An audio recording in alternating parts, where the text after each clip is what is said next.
Welcome to sun study. एक बार फिर से सभी का स्वागत है सन स्टडी पर। दोस्तों, आपने अभी तक सन स्टडी को सब्सक्राइब नहीं किया तो प्लीज़ सब्सक्राइब कर लीजिए और बेल आइकन को दबा दीजिए, जिससे आने वाली सभी वीडियो की अपडेट आपको मिलती रहे। दोस्तों, आज मैं लेके आया हूँ आपको खंड शिक्षा अधिकारी का अगला सेट। दोस्तों, ये खंड शिक्षा अधिकारी का 7वां सेट है। बाकी के सेट सभी की लिंक डिस्क्रिप्शन में दी गई है और आप वहाँ जाके देख सकते हैं। दोस्तों, आज समय ना बर्बाद करते हुए शुरू करते हैं। पहला क्वेश्चन हमारा कह रहा है कि जैन धर्म में पूर्ण ज्ञान के लिए क्या शब्द है? जैन धर्म में पूर्ण ज्ञान के लिए कौन सा शब्द है? ऑप्शन ए जिन, यहाँ पे जिन होगा। ऑप्शन ए जिन, ऑप्शन बी रत्न, ऑप्शन बी कैवल्य, ऑप्शन सी निर्वाण। तो जो जैन धर्म में पूर्ण ज्ञान के लिए शब्द है वो है ऑप्शन सी कैवल्य।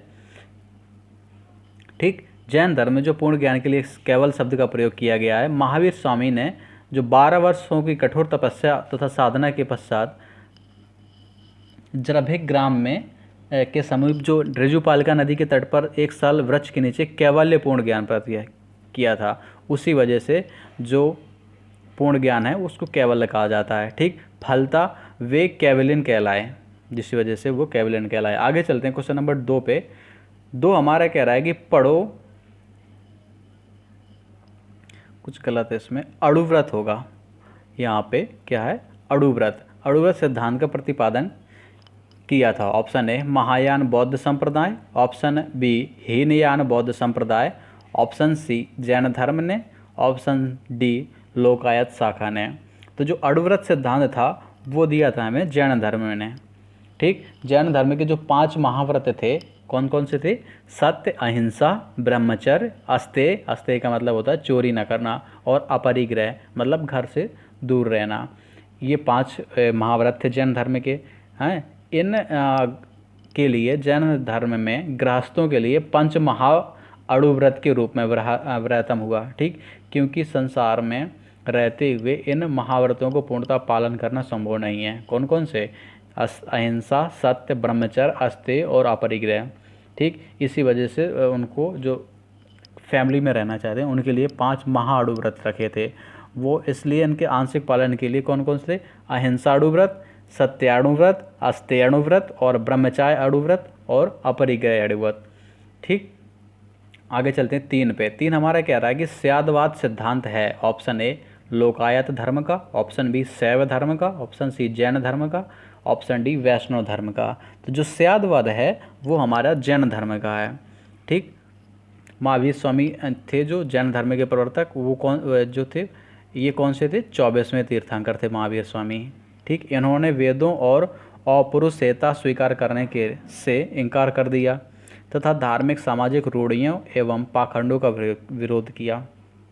उन्होंने आत्मवादियों तथा नास्तिकों के एकांतिक मतों को छोड़कर बीच का मार्ग अपनाया, जिसे अनेकावाद कहते हैं। ठीक, उसे ही स्यादवाद कहते हैं। आगे चलते हैं 4 पर। 4 हमारा कह रहा है कि जैन दर्शन के अनुसार सृष्टि की रचना एवं पालन पोषण ऑप्शन ए सार्वभौमिक विधान से हुआ है, ऑप्शन बी सार्वभौमिक सत्य से हुआ है, ऑप्शन सी सार्वभौमिक आस्था से हुआ है, या ऑप्शन डी सार्वभौमिक एक आत्मा से हुआ है। तो जो जैन धर्म के अनुसार जो सृष्टि एवं रचना का पालन पोषण वो हुआ है हमारा सार्वभौमिक विधान से। ठीक, मतलब जैन धर्म के अनुसार समस्त जीव जो विश्व के पूरे जीव हैं तथा अजीव नामक जो नित्य एवं स्वतंत्र तत्वों से मिलकर बना है। ठीक, आगे चलते हैं 5 पे। 5 हमारा कह रहा है कि जैन धर्म का आधारभूत बिंदु है। ऑप्शन ए कर्म, ऑप्शन बी निष्ठा, ऑप्शन सी अहिंसा और ऑप्शन डी विराग। तो जो जैन धर्म का जो आधार बिंदु है वो है हमारा अहिंसा। जैन धर्म वाले ने अहिंसा पर जोर दिया था। ठीक, जैन धर्म में सम्यक चरित्र के अंतर्गत परिवारजकों और तापसों के लिए अहिंसा, सत्य, अस्तेय, अपरिग्रह और ब्रह्मचर्य ये 5 महाव्रत धारण किए थे। देखो पिछले क्वेश्चन में बताया था मैं। ठीक, आगे चलते हैं 6 पे। 6 हमारा कह रहा है कि निम्नलिखित में कौन सबसे पूर्वकालिक जैन धर्म कहलाता है? ऑप्शन ए 12 अंग, ऑप्शन बी 12 उपांग, ऑप्शन सी 14 पर्व पूर्व है और ऑप्शन सी 14 उपपूर्व है। तो जो पूर्वकालिक जैन ग्रंथ है वो हमारे कहलाते हैं ऑप्शन सी 14 पूर्व।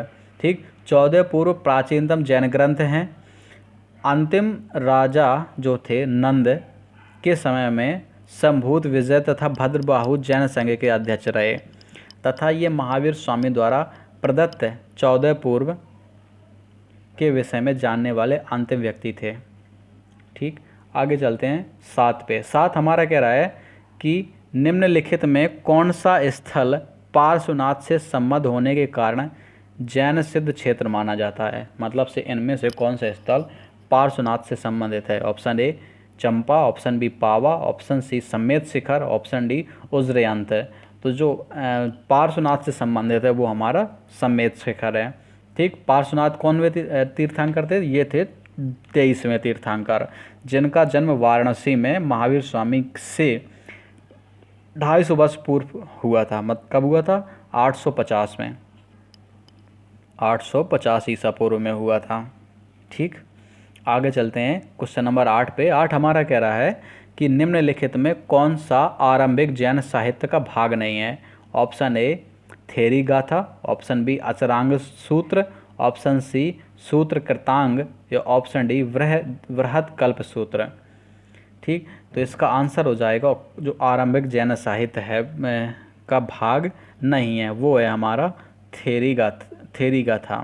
ठीक, बौद्ध जो थेरी गाथा बौद्ध साहित्य का है और बाकी ये हमारे तीनों जैन साहित्य के हैं। ठीक, थेरी गाथाएँ कुल कितनी हैं? 522।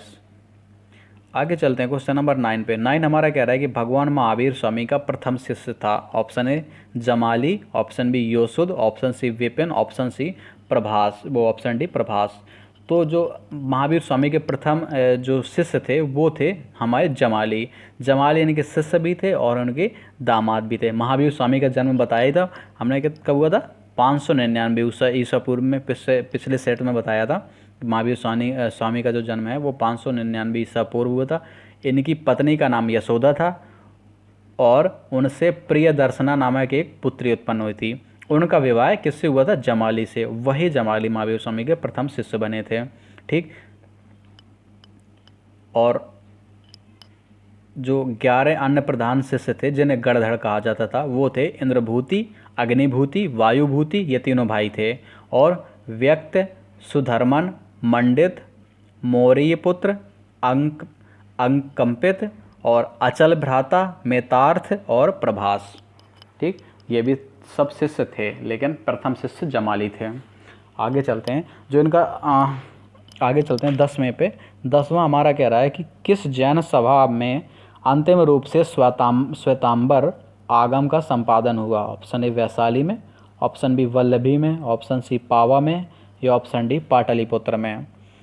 तो जैन के अंतिम रूप, जैन सभा के अंतिम रूप में श्वेतांबर आगम का संपादन हुआ वो हुआ था हमारी जो पाटलिपुत्र में जो सभा हुई थी उसमें से।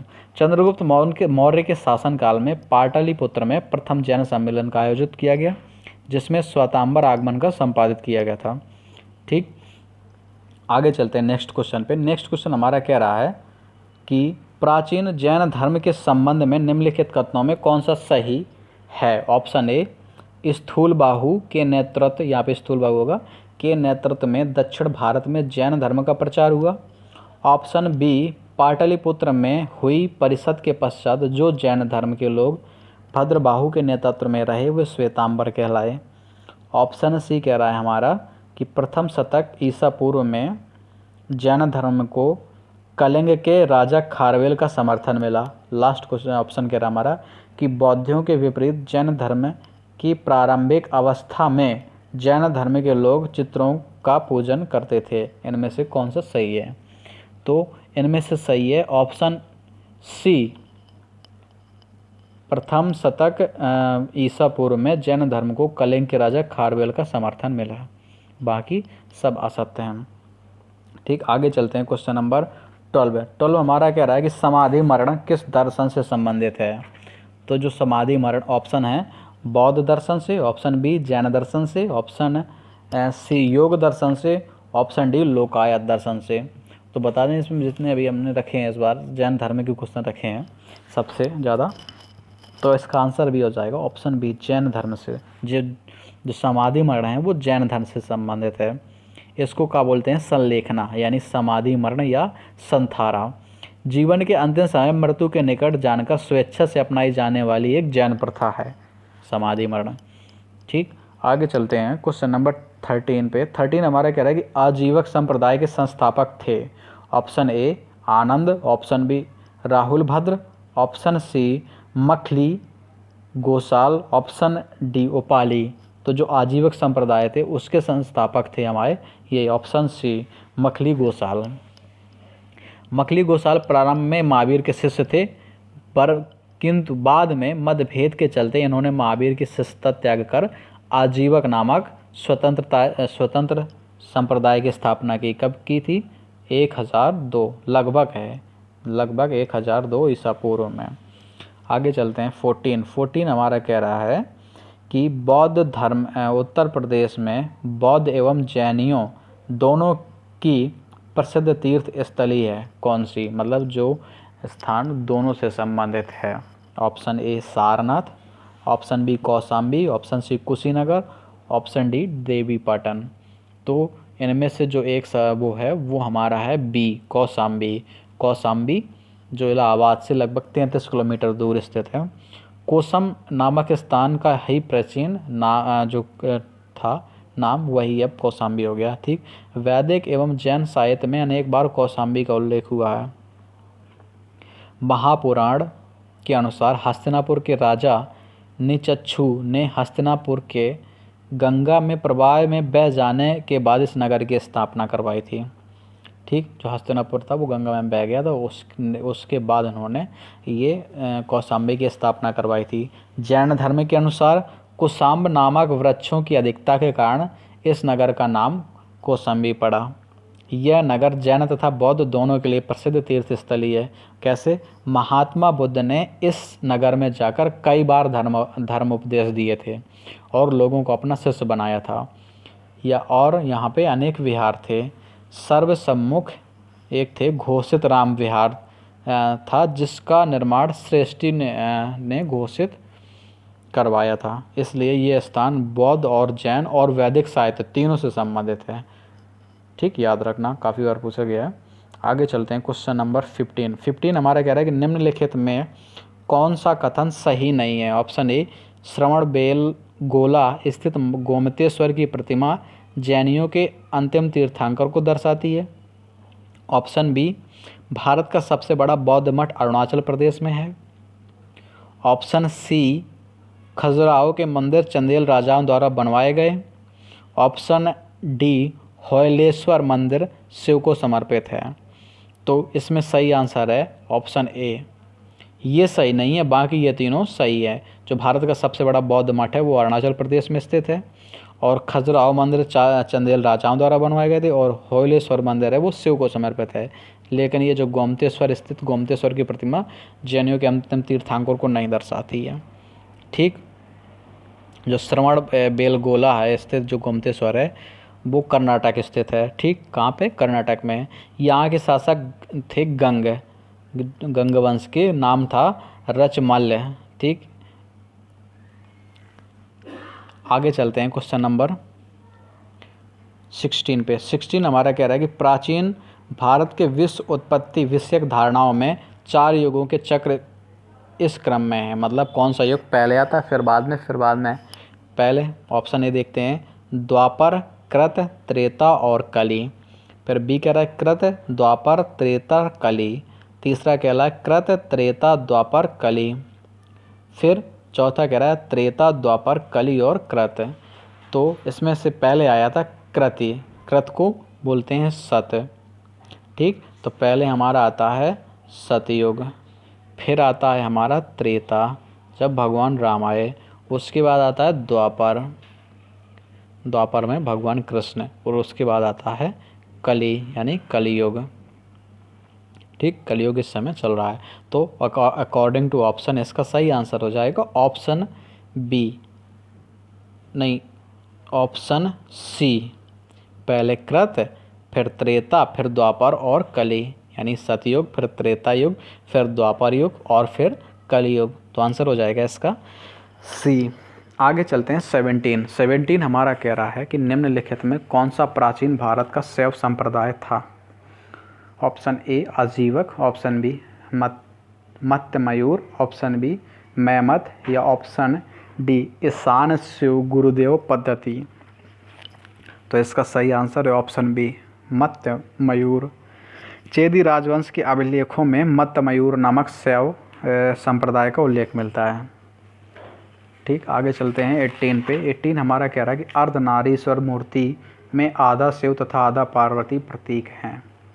ऑप्शन ए पुरुष और नारी का योग, ऑप्शन बी देवी और देवताओं का योग, ऑप्शन सी देवी और उसकी शक्ति का योग, या ऑप्शन डी उपरोक्त में से कोई नहीं। तो जो अर्धनारीश्वर मूर्ति का आधा शिव और आधा प्रतीक है वो हमारा प्रतीक है देव और उसकी शक्ति का योग। ठीक, प्राचीन काल में अर्धनारीश्वर के रूप में भगवान शिव की कल्पना की गई, जो पुरुष एवं प्रकृति अथवा देव और उसकी शक्ति के योग को दर्शाता है। आगे चलते हैं 19 पे। 19 हमारा कह रहा है कि नयनार कौन थे। ऑप्शन ए शैव, ऑप्शन बी शाक्त, ऑप्शन सी वैष्णव, या ऑप्शन डी सूर्य उपासक। तो जो हमारे नयनार थे वो थे हमारे शैव, और जो वैष्णव भक्त थे उन्हें बोला जाता था अलनार। ठीक, आगे चलते हैं। अलवार बोलते थे वैष्णव भक्त को, अलवार, अलनार नहीं, और शैव भक्त बोले जाते थे नयनार। आगे चलो 20 पे। 22 हमारा कह रहा है 20 में कि भागवत संप्रदाय के विकास में किसका देन अत्यधिक था। Option A Parthian, option B Hindu यूनानी लोग, ऑप्शन सी कुषाण, या ऑप्शन डी गुप्त। तो जो भागवत संप्रदाय है उसमें सबसे ज़्यादा योगदान था उनका गुप्त का। भागवत तथा वैष्णव धर्म का चरमोत्कर्ष जो था वो गुप्त राजाओं के शासनकाल में हुआ। गुप्त नरेश वैष्णव मत के अनुयायी थे। उन्होंने अपना पहला राजधर्म बनाया और अधिकांशतः गुप्त जो शासक थे पर भागवत की उपाधि धारण करते थे, जिन्हें विष्णु का वाहन यानी गरुड़ गुप्तों का राज्य चिन्ह था।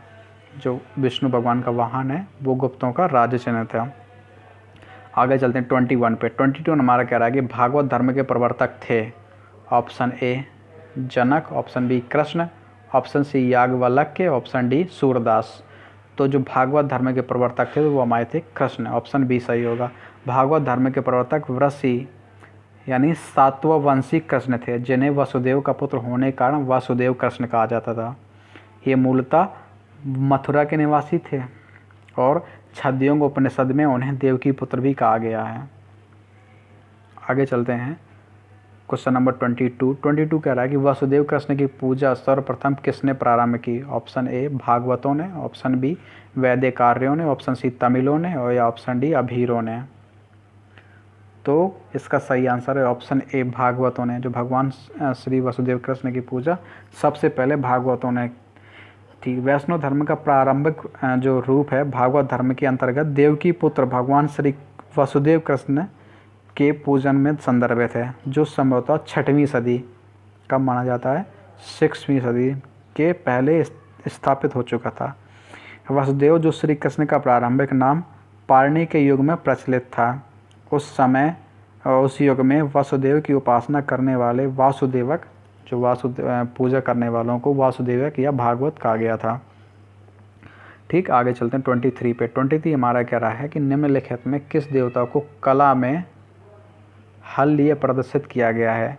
Option A Krishna, option B Balram, option C Kartikeya, option D Maitreya.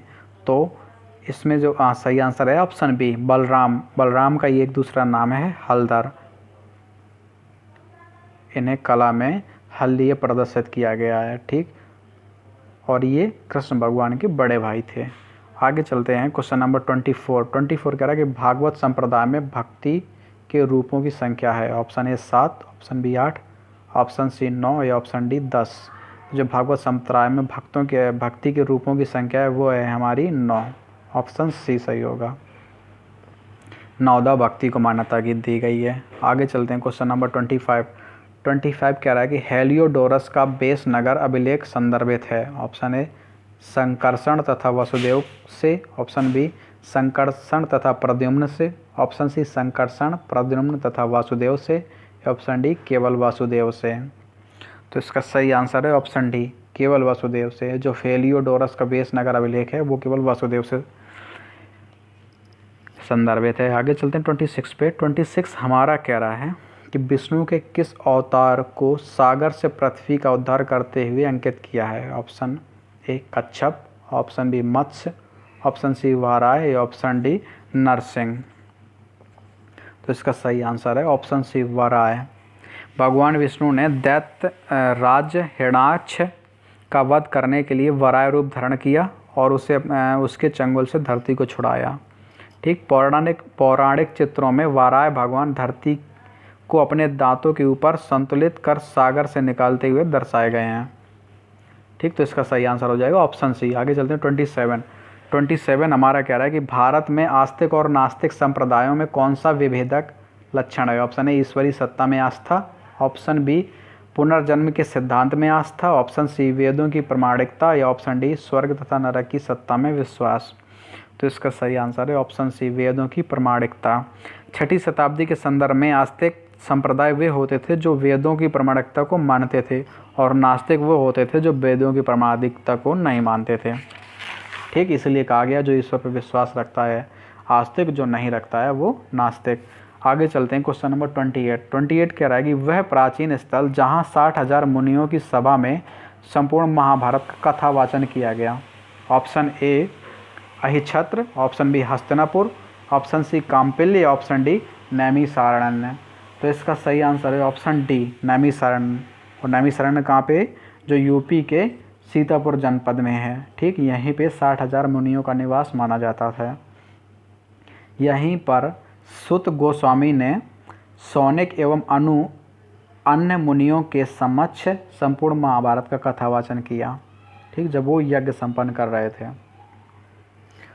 और अगर पूछा जाए कि महाभारत का पूरा नाम क्या है, तो महाभारत का पुराना नाम था जय संहिता। ये भारत का सबसे बड़ा ग्रंथ माना जाता है, प्राचीन भारत का। आगे चलते हैं 29 पे। 29 कह रहा है कि भारत में किस कांड में राम और हनुमान की पहली भेंट का वर्णन है? Option A Kishkindha Kand, option B Sundarkand, option C Balkand या ऑप्शन डी उपरोक्त में से कोई नहीं।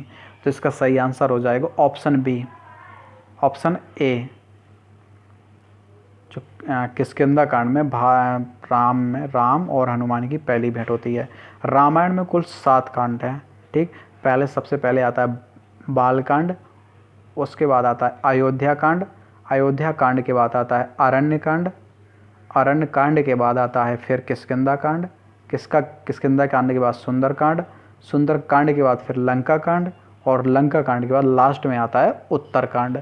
ठीक, तो रामायण में कितने कुल 7 कांड हैं और भगवान राम और हनुमान की पहली भेंट किष्किंधा कांड में होती है।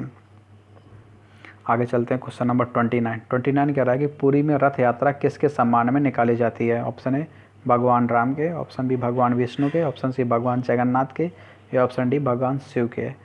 तो जो पुरी में रथ यात्रा है वो निकाली जाती है भगवान जगन्नाथ के। उसमें प्रतिवर्ष आषाढ़ माह के शुक्ल पक्ष में उड़ीसा के पुरी में भगवान जगन्नाथ यानी कृष्ण, बलराम और सुभद्रा के सम्मान में रथ यात्रा निकाली जाती है। ठीक, भगवान जगन्नाथ को एक विष्णु का एक रूप माना जाता है। तो दोस्तों उम्मीद है क्वेश्चन पसंद आए होंगे। तो प्लीज़ अगर पसंद आए तो प्लीज़ सन स्टडी को सब्सक्राइब कर लीजिए और वीडियो को अपने दोस्तों में शेयर करिए। Thank you for watching. और इसी तरह आप हमारे साथ में जुड़े रहिए, हम आपको डेली एक सेट प्रोवाइड कराते रहेंगे। धन्यवाद।